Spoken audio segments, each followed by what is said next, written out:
大家好，欢迎收看这一期的世界图书馆馆长访谈。今天我们的受访嘉宾是来自新西兰亚历山大特恩布尔图书馆的克里斯馆长。随着《霍比特人》《指环王》等影片的热映，新西兰这个国家也以其优美的自然环境为人们所熟悉。新西兰位于太平洋西南部，国内多为山地和丘陵。在400多万的人口中，太平洋岛国后裔仅占7%，而大部分则是欧洲移民后裔和毛利人。新西兰人种的多样性也反映在其文化的多元和包容性上。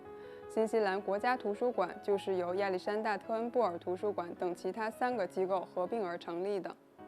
他们拥有众多的馆藏，除了古籍手稿之外，还有大量的版画、照片等历史资料。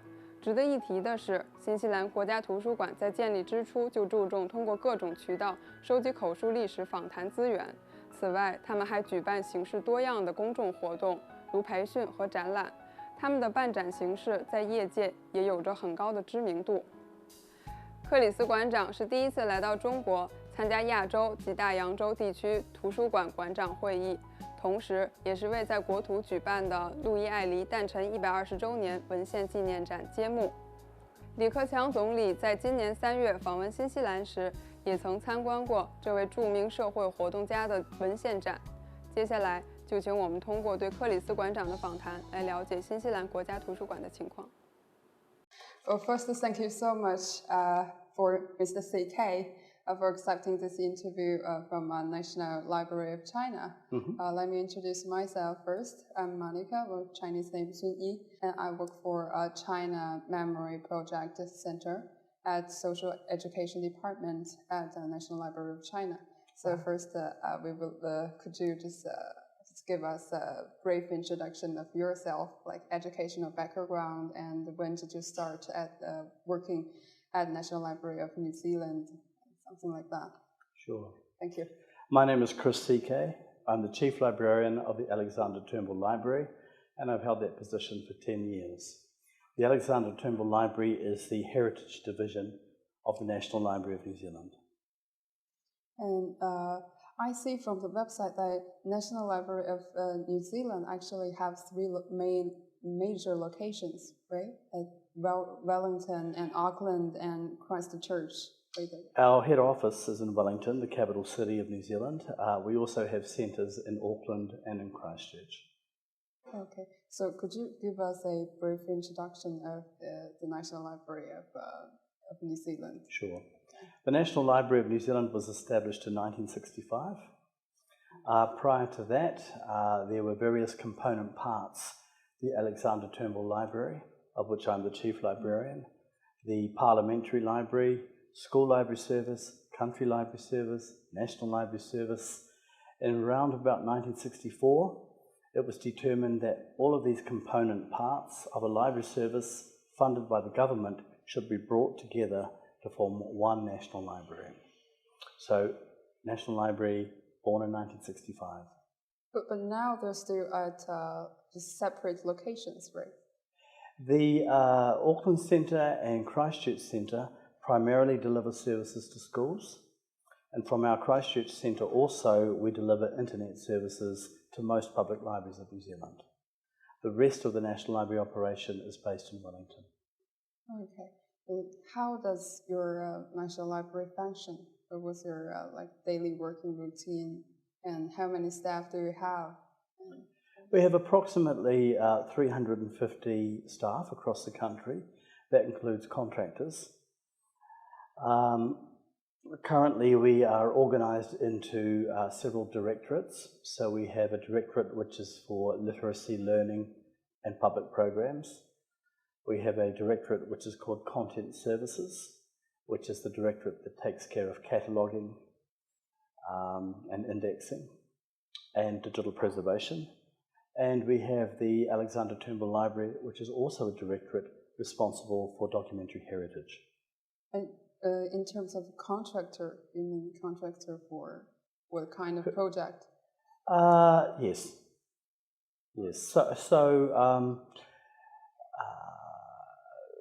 We have a number of fixed-term staff that sometimes are brought on for special projects, and when those projects are finished, then we let them go. So, but pretty much always we have around about 350 people employed by the National Library. Some come and go. The core staff of the National Library probably number around 320, 330.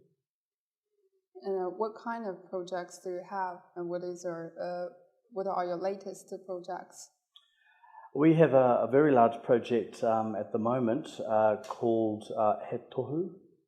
Oh, about the constitutional manuscripts. That's correct, yeah. yes. So that's a project that involves the National Library and National Archives working together.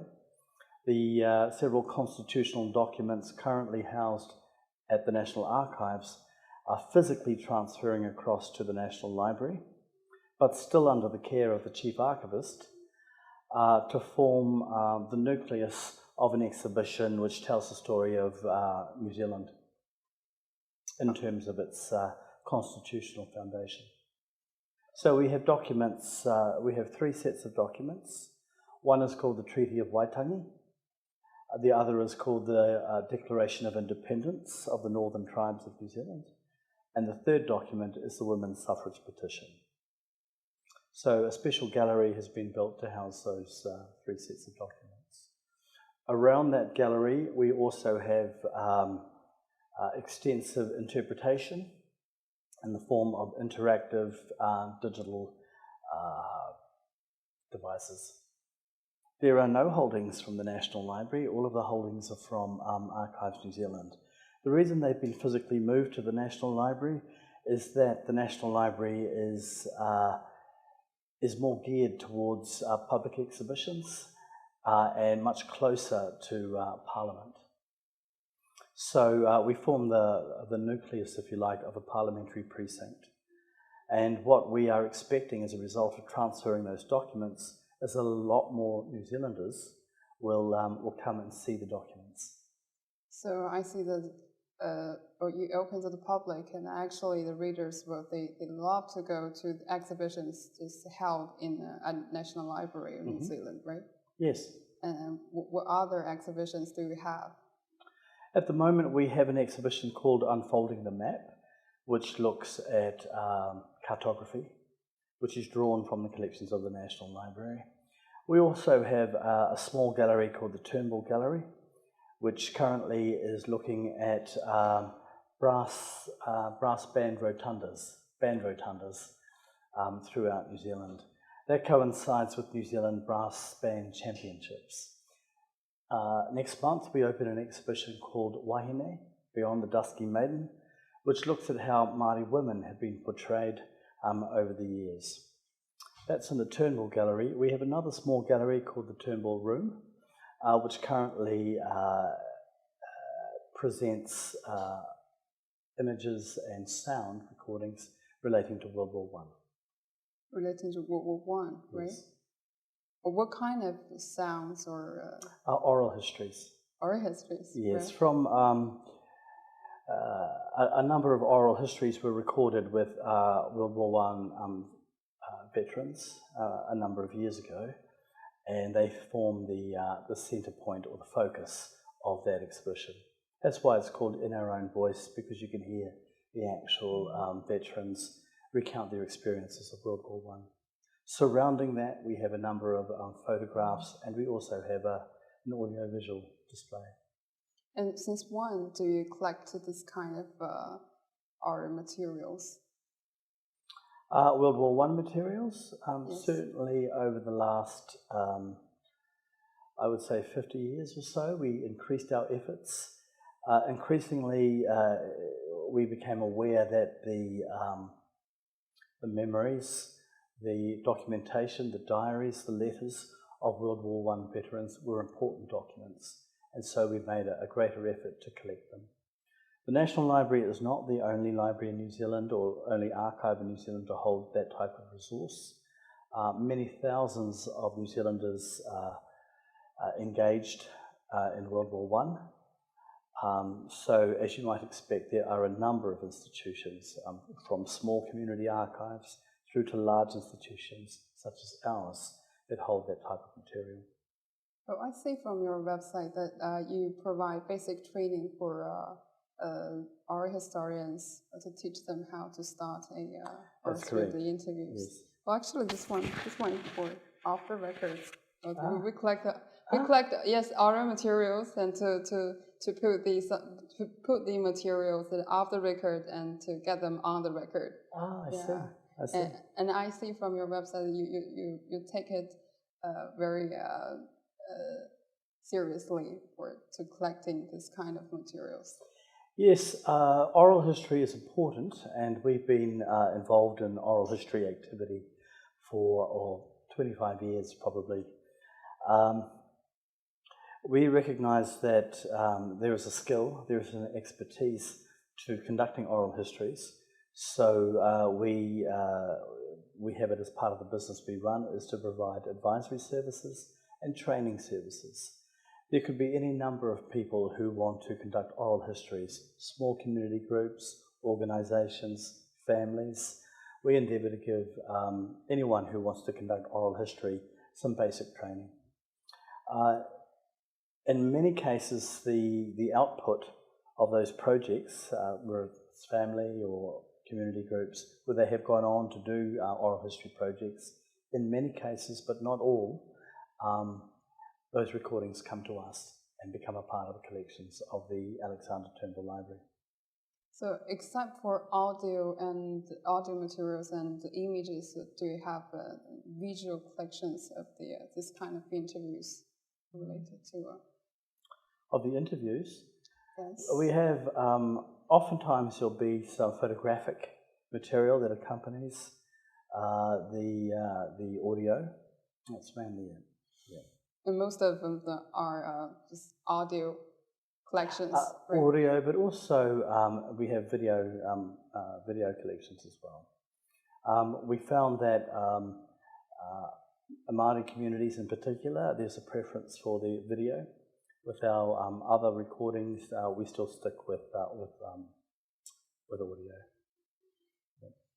And just now we talked about the projects in terms of protections and other. Do you have any expertise in preservation of like ancient documents or manuscripts? I think the definition of what constitutes ancient in New Zealand is quite different to here in China. We do have considerable expertise in the National Library in the preservation of documentary heritage. So that's in paper, photographs, and in sound and audiovisual. We also run an advisory service which is available for free to communities where people want advice on preserving their collections or their treasures or their memories in situ. So whether that's within a family, whether that's in a Māori community, whether that's in an organisation or a local historical society, we will offer advice and in many instances training to give those groups skills to care for their material themselves. From what you said, I see that you have a great interaction, a regular interaction with the reader, with the public, right? Or do you have those activities just open to the public very often? And how? In terms of to the people of New Zealand, the public, there is absolutely open access to the collections of the National Library, except where there are donor restrictions or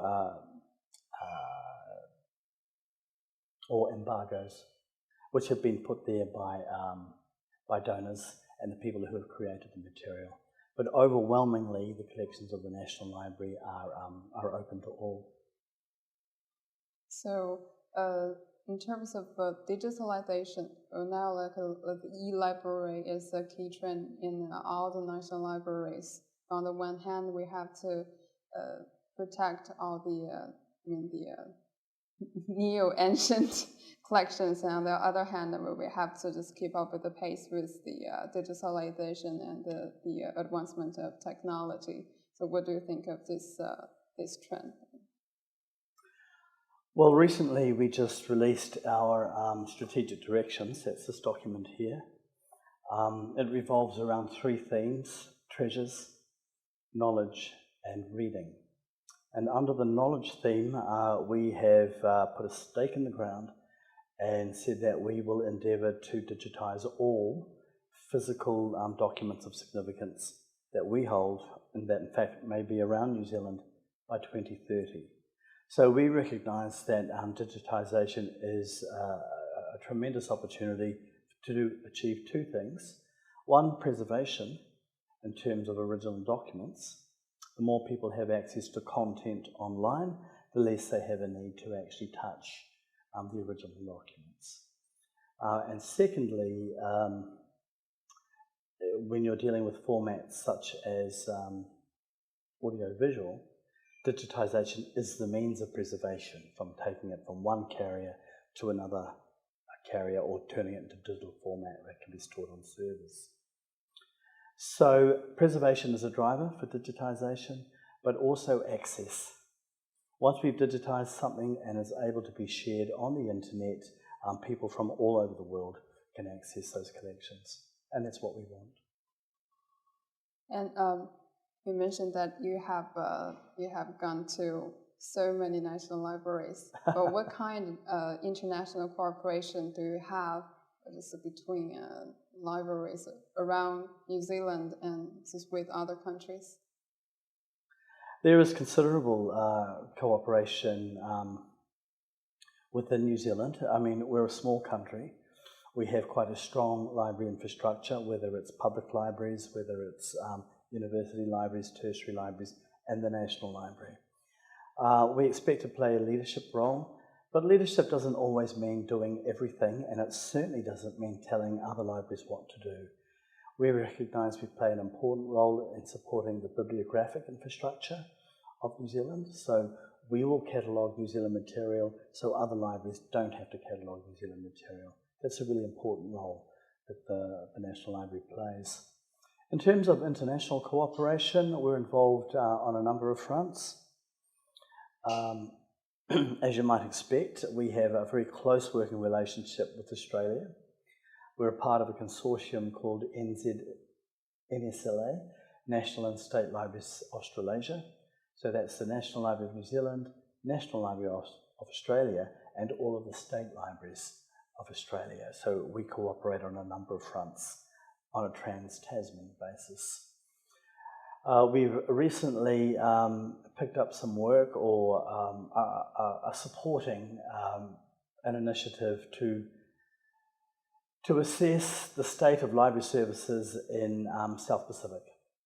So we got some funding from UNESCO to, on behalf of the CDNL AO, to conduct a survey across the South Pacific as to the state of library services, and that will lead to phases 2 and 3 to see exactly what the key issues are and exactly what can be done to support and advance library services in those countries. We also have an agreement of cooperation with the National Library of China and an exhibition which will open here this week on the life and times of Rewi Ali, who was a New Zealander who had a great affection for China and spent the bulk of his life here, will be showcased through that exhibition. So yes, we have considerable engagement across the region and to a lesser extent across the globe. One of the key things, the National Library Act requires us to do 3 things. Firstly, to protect, preserve, develop and make accessible the collections of the National Library. The second thing is to work to support the work of other libraries in New Zealand. And the third thing is to promote the work and identity of New Zealand on a global basis by involving ourselves with international networks. Those are essentially the 3 core pillars of why we have a National Library in New Zealand. Well, I think you just answered the question. I'm gonna of my next question. I see the National Library of New Zealand has played a fundamental role in the cultural system or cultural institutions were around the country. Or you hold the something together, right? Or like the cultural spirit of the whole country. I think there's a need for modesty in the New Zealand situation. We're a small country, both in geographic terms and in demographic terms, population. And there are actually several institutions across the country that hold significant collections of importance to either their community or their region or the nation. And I think it's important that we as a National Library recognise that and we work together to ensure that New Zealanders have got the best kind of access that's possible. In my view, I think it's a basic right for New Zealanders to expect that the documentary heritage or the documentary record of their community, their culture and their country is collected, cared for and made available to them when they need it. Oh, you mentioned that you have more than like 300 staff within the National Library. Oh, in your mind, how do you define a qualified librarian? I think there is a core body of knowledge that you would expect from a professionally trained librarian. I also think, however, that there are a range of qualities which go with being a librarian. The ability to communicate, the ability to engage, the ability to have empathy.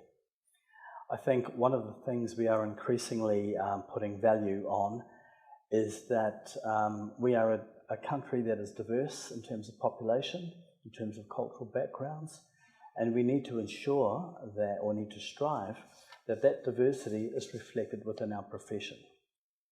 So increasingly, life skills or cultural skills from different perspectives are very important to being a good librarian in New Zealand.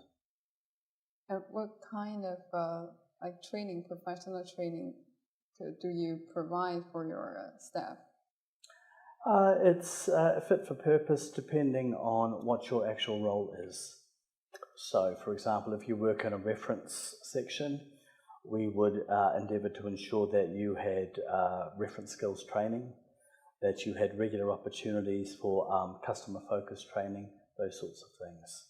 If you are more in a technical area around digital preservation, for example, we would strive to ensure that you had access to the various forums, various conferences which discuss digital preservation. So it really depends on what your role is as to where the best investment is made in your training. Well, I see that of the Ki Tohu, right? Mm-hmm. Well, that exhibition is a permanent exhibition. I see that the readers is just highly engaged in your reading activities and your exhibitions. And how do you get the public to be engaged in this kind of activities? What is to say it romantically, that how do you make the public fall in love with reading or with going to libraries? I think it's all about relevance, and I think we need to reframe the story of New Zealand libraries so that there is clear relevance to the variety of audiences that we're there to serve. So how we promote ourselves to young people, to people from different cultures, to experienced researchers will be quite different depending on what their needs are, what their previous experiences of libraries have been, and what their aspirations are. In the National Library of New Zealand, it's less important for us that circulation of books goes up because we're a support library in many respects. It will be in the public libraries of New Zealand that we would expect to see books being used, and that circulation becomes very important. For us, it's more about how do New Zealanders connect with the resources they need. Increasingly, that's digital. Increasingly, it's not through the National Library, it'll be through that bibliographic infrastructure that we have in New Zealand. I also think that increasingly there's a blurring of boundaries between libraries, archives, galleries, and museums. information, stories come from a variety of sources and are not the sole monopoly of a library. And increasingly, I think we need to recognise that. And following up, do you have any words to say to Chinese colleagues, to the librarians in China? I would say this. I've been involved in libraries now for 30 years. And when I first started in libraries, we were still on a card catalogue. Fast forward to now, we have all of these wonderful technologies available to us. I don't think there's ever been a better time to be involved in the library profession than right now. And I feel really privileged and fortunate that I've had that 30-year span across some of the most dynamic movements and initiatives and developments that are there to help us, as libraries, connect with the people we serve. I think the fundamental purpose of the library has not changed in all of that time. You know, it's not about books. It's not necessarily about collections. It's not necessarily about expertise. It is about people. And how we connect with the people we're there to serve will take a whole range of channels and mechanisms and ways of doing that. So I think the definition of a library today might be quite different from the definition of 30 years ago, but the purpose is still there. It's about relevance, and it's about connection, and it's about connecting with people to help them achieve what they want to achieve. I also think it's increasingly we talk about libraries as being about information so that new knowledge can be created. I also think libraries are about creativity. They're there to inspire people with new insight, new ways of doing things. We are as much about supporting learned people to write books as we are about books with new knowledge, as we are about supporting novelists to create new works of the imagination. So actually, you gave enough space to the public, well, to give them space to self-development or in the library. Actually, some national libraries give the users to give them the space, like a maker space for the startups, for young entrepreneurs. Or do you just provide this kind of opportunities to young people, or for them to start their own business? That's not an area that the National Library has gone. National Library of New Zealand has gone has followed. To be honest, it's certainly not inconsistent with what a National Library could do, but in terms of the choices we've made, we haven't gone too far down that route. We have other institutions in New Zealand that have that are engaging in that area. Te Papa Tongarewa, for example, the National Museum of New Zealand, has a very active innovation hub where it's working with industry to provide those sorts of opportunities. So it's not something that we've made a choice, if you like. We could choose to do that more in the future, but for now, it's not something we've chosen to invest in. We do have areas in the National Library's physical building in Wellington where we know small businesses are coming. They're often sole owner businesses. They need places to meet their clients, even though sometimes a small staff. They need places to meet with one another. They come to us because there's access to technology, free Wi-Fi, all of those sorts of good coffee, all of those sorts of things. So I guess if you follow that route, I think as wonderful as all the opportunities are that technology gives us in terms of digital reach, there will always be a place for libraries to have a sense of place, physical place, to support local needs, community needs, business needs sometimes.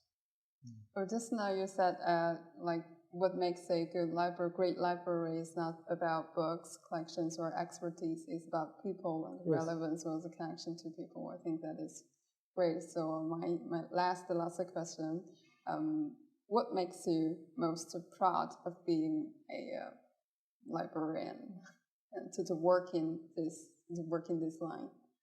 I think we have an ability, and I think we do it with humility and modesty, to make a real difference to people's lives and to help people achieve their potential. And sometimes the people we serve don't even know we're doing that. I think that's a wonderful vocation, and I'm really pleased and proud to have been a librarian for the last 30 years. Thank you. Thank you so much. 克里斯馆长是一位拥有30年工作经验的老馆员，他担任特恩布尔图书馆馆长一职也已经有10年的时间。和很多图书馆的馆长一样，他也十分重视图书馆的数字技术，强调图书馆的社会责任以及馆员素质的提高。让我印象最为深刻的是克里斯馆长对于图书馆含义的理解。他说，图书馆在过去的30年中或许发生了很大的改变，但图书馆的根本使命并没有变化。最重要的是以人为本，作为一名馆员，如何与人沟通，更好地为大众服务，才是最重要的课题。这也许是我们在面对喧嚣的世界和浮躁的外部环境时，应该沉下心来仔细思考的一个问题。谢谢大家，下次再见。